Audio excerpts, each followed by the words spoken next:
Open your eyes.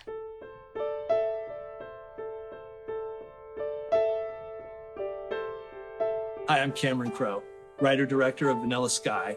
We made the movie about 20 years ago, and it seems to mean a little something different every time you check in with it. It's a lucid dream, it's a fever dream, it's a dream. I got a call. Tom wanted me to come over to his house and see Abre los Ojos by Alejandro Amenabar. There's a possibility of a movie that we could adapt for an American audience. I usually take so long in between projects, it seems like kind of ridiculous that I would want to jump into something else so quickly because we just finished Almost Famous. But we watched this movie and it had a very delicate, amazing elixir to it. I called Tom the next day and said, let's do it. Tom had a window. We went to New York. We worked real hard on the makeup and we rocked right into it. It's a facial prosthetic. It was 2 weeks in the making. This completely takes care of Halloween. There was something about the way John Toll and I approached it that captured everything that was in our hearts. It is a little bit of a fever dream. New York is a little bit of a fever dream anyway. But to find the deeper, darker textures and let that always be cooking in all the shots. The blacks are blacker than usual. The faces shine out of the darkness. It's spooky and it gets under your skin. You're scared of your dreams, aren't you? It's a nightmare either way.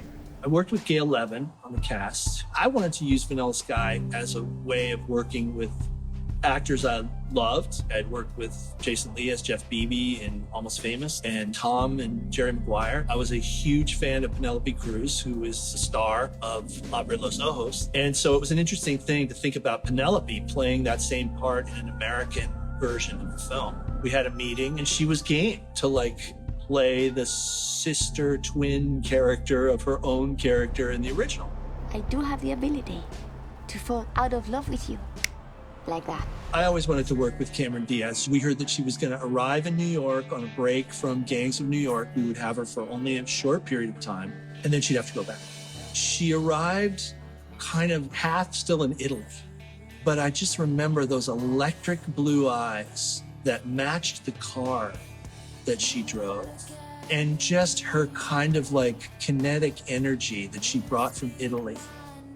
You couldn't take your eyes off her. It was the soul of the movie in ways I didn't realize. David, I love you. I fucking love you. I fucking love you! Fuck! Hey, whoa! We had the car crash scene, which was filmed on Riverside Drive in New York, in traffic. We didn't have a lot of time. And what happened was something about the exhaustion of not having the time off and having come straight from Italy and the rushing nature of having to get these shots on Riverside Drive, something came out. And I remember at one point, the assistant director, David McGifford, said, we got to turn the camera around and get Tom's close-up now. And Tom was like, no, let's stay with Cameron.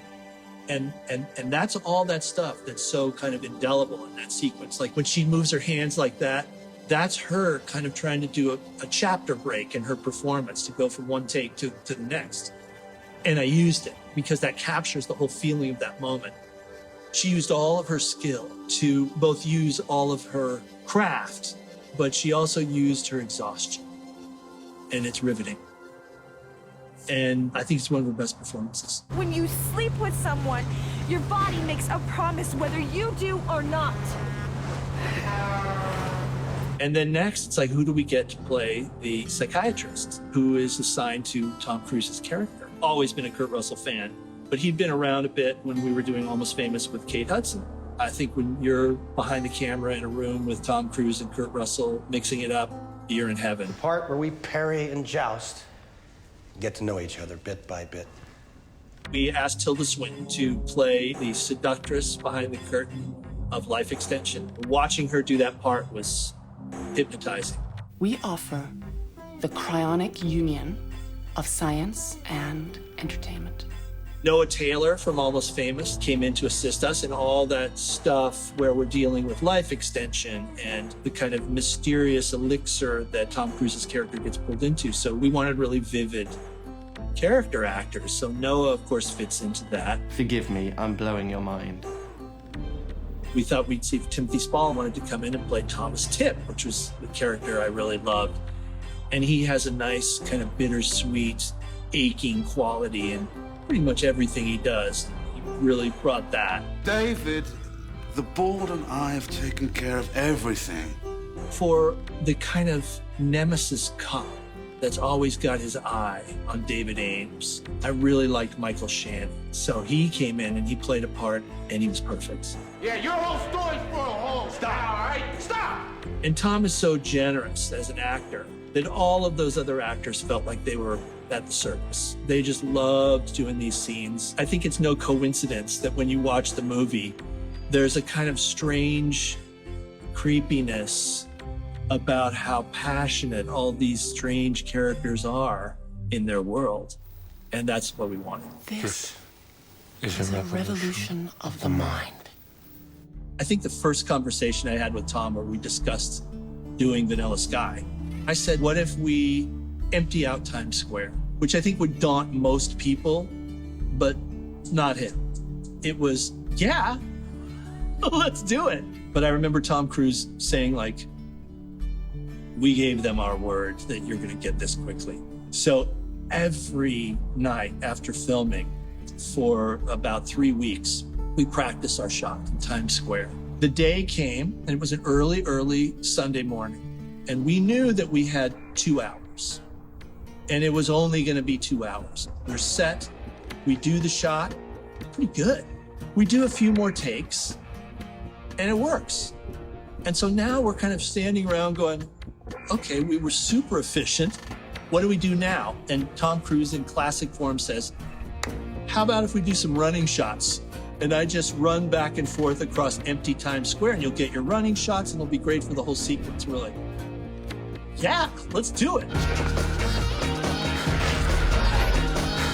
So we finished and we had only a few more minutes left before our time frame was done. So we took some pictures together of all of us kind of strangely, oddly ecstatic in Times Square. And then we had it. We say we're done. And I think it was probably 90 seconds before all the cars reappeared, everybody reappeared, and it was like it had never happened. We've never gotten a bigger response from a movie in the first 3 weeks that it's come out.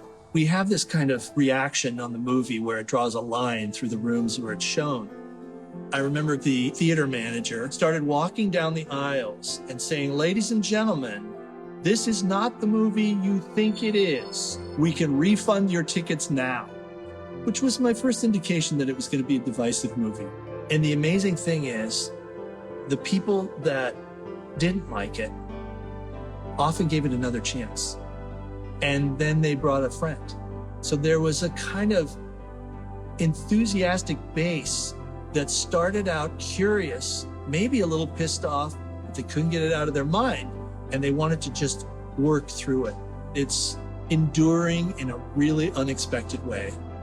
And the people that have a problem with it are as interested in it as the people that loved it from the beginning.